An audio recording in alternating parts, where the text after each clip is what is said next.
네, 구대성입니다. 이번 시간은 85회 전산세무 1급 재무회계 파트 1번부터 5번까지 풀이 한번 해보도록 하겠습니다. 자, 1번. 자, 다음 중 유가증권의 분류에 대한 설명으로 틀린 것은 유가증권증, 채무증권은 취득 후 만기, 단기, 매도 중에 하나로 분류한다. 지금 채무증권만 물었기 때문에 채무증권에 관련된 거는 만기와 단기와 매도죠.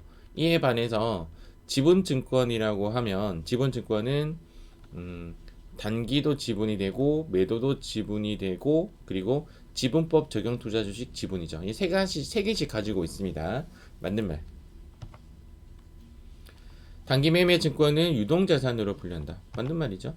맞는 말. 보고기간 종료일로부터 1년 내에 매도 등에 의하여 처분될 것이 거의 확실한 매도 가능 증권은 투자자산이 아니죠. 이때는 당자자산으로 분류를 해야 되겠죠.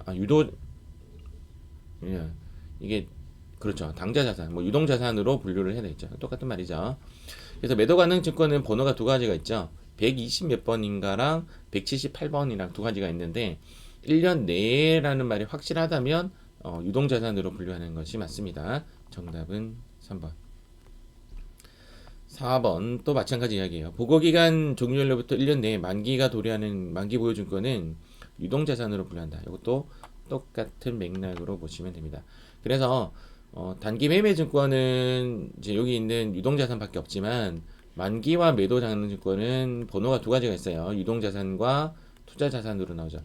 그러나 우리 시험에는 거의 다 투자자산에만 나오긴 나와요. 맞죠? 이론상으로는 요 말이 맞는 말이다라고 보시면 됩니다.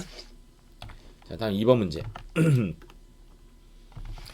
자, 보고기간 말 외화 환산 방법에 대한 설명으로 가장 잘못된 것은 화폐성 외화 항목은 마감 환율로 환산한다. 이게 지금 현재 이제 화폐성, 비화폐성 이렇게 따지는데 1번에 대한 화폐성 외화 항목은 마감 환율, 즉 12월 30일 날의 환율로 환산을 하고 요 두 개를 한번 읽어보시면 비화폐성 외화 항목, 비화폐성 외화 항목은 두 가지로 나누죠. 첫 번째, 역사적 원가로 측정하는 역사적 원가라는 말이 뭐냐면 이제 사올 때의 가격으로 측정하는 이렇게 생각하시면 돼요. 역사적 원가라는 것은 사온 가격이에요. 사온 가격으로 측정하는 비화폐성 외화 항목은 당연히 거래일의 환율로 환산한다. 맞는 말이죠. 사온 가격으로 측정하는 거니까 사온 날의 환율로 환산한다. 얘도 맞는 말. 자, 그다음 공정 가치로 측정한다는 말은 이제 화폐성하고 좀 거의 비슷한 말이죠. 공정 가치가 결정되는 날, 이제 공정 가치가 이제 결론이 공정 가치가 얼마인지 딱 결정되는 날에 환율로 환산한다. 이 맞는 말입니다. 여기서 공부를 하시는 것도 괜찮아요. 지금 이제 화폐성과 비화폐성 외화 항목에 대한 평가 방법에 대한 이야기를 하고 있습니다. 화폐성은 마감 환율, 그다음 비화폐성은 두 가지로 쪼개지는데 역사적인 원가로 측정하는 건 당연히 거래일이고 공정가치로 측정하는 것은 공정가치 금액이 확정되었을 때 그때의 환율로 환산한다. 정답은 4번인데요.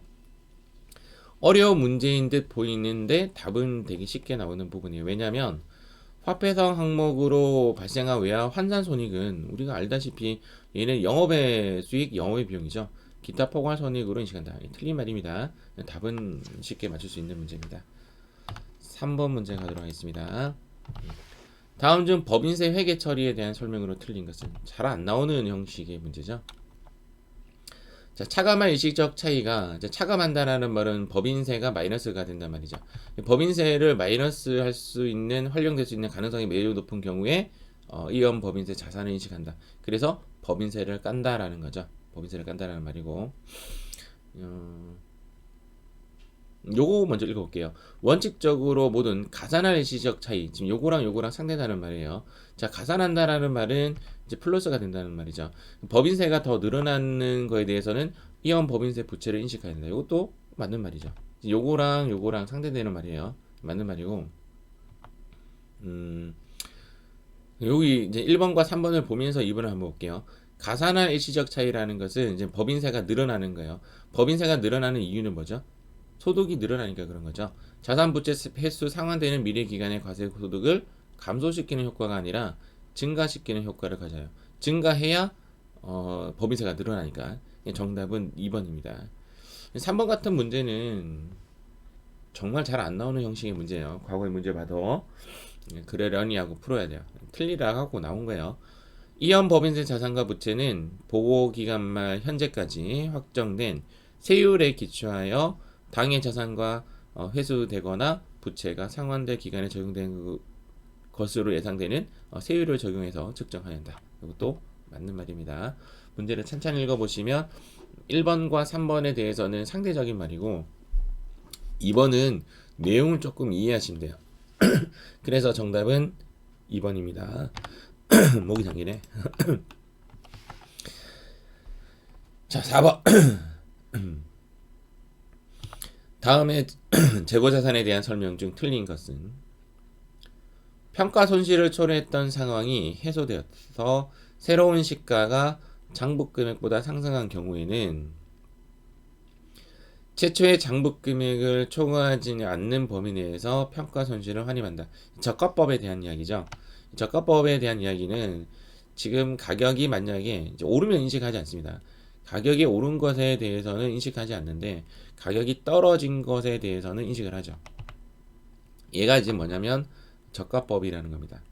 고가법이라는 것이 아니라 저가법이라는 거죠. 그런데 저가법의 특징 중에서 이런 식으로 자, 이런 식으로 전 장부가액을 요 라인이라고 쳤을 때 이 가격이 다시 올랐다는 말이죠. 자, 이 가격이 이렇게 오르면 여기까지 즉 전 장부가액까지는 여기 전 장부가액까지는 오른 금액을 인식하나 그 전 장부가액을 넘어선 이 시점을 넘어선 부분부터는 또 인식하지 않습니다. 그래서 평가 손실을 초래했던 상황, 평가 손실을 초래했습니다. 해소되어서 새로운 시가가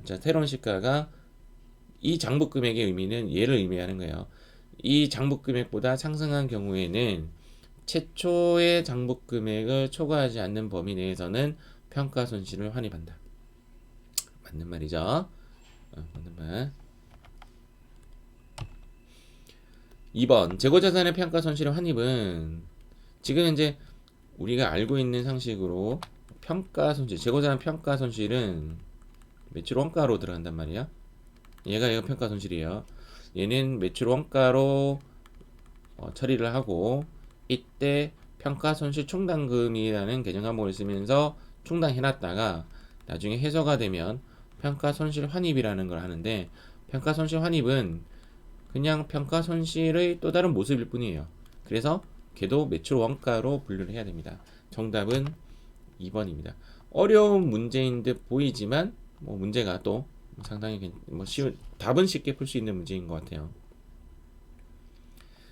자, 3번 재고자산은 정상적인 영업 과정에서 판매를 위하여 맞는 말이죠. 보유하거나 생산 과정에 있는 자산 생산 또는 서비스 제공 과정에 투입될 원재료 이걸 이제 저장품이라고 하죠. 이 부분에 대해서는 소모품의 형태로 존재하는 자산 얘를 저장품이라고 합니다.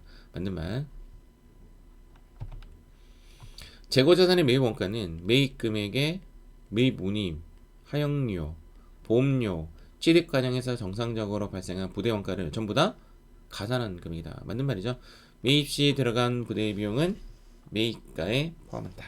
맞는 말입니다. 자, 다음 5번 문제 보도록 하겠습니다. 자, 5번 문제. 딱 봐도 얘는 패스 문제가 뭐죠?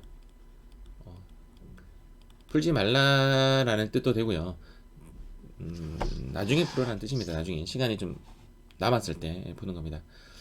지금 현재 문제는 자기주식 100주를 주당 6,000원에 취득을 했고 3월에 자기주식 200주를 또 7,000원에 취득했고 4월에는 자기주식 100주를 무상 증여받았다. 이후 한결은 9월 달에 보유하고 있던 자기주식 중 200주를 주당 5,100원에 매각했다. 단가를 총평균법으로 계산할 경우에 인식해야 할 자기주식 처분 손익은 얼마인가? 이동평균법보다는 총평균법을 계산하기 조금 더 편하죠. 계산을 이렇게 한번 해볼게요.